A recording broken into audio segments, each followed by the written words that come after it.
There was a little bit of time where we were closed because of the pandemic, and people were sharing with us pictures of things that they made that were our recipes, even the oatmeal cream pies, and it was awesome to see. But they still come back to us. They still come back to get a treat.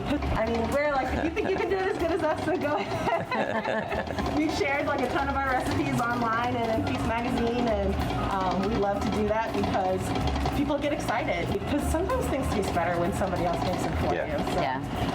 So they always come back, even if we share our recipes. I was in a little place called Beiji Farms. Okay, I know it isn't St. Louis, but let's be honest. How are you going to take care of a herd of 80-plus goats in, say, Benton Park or Tower Grove, or anywhere in the city for that matter? You get my point.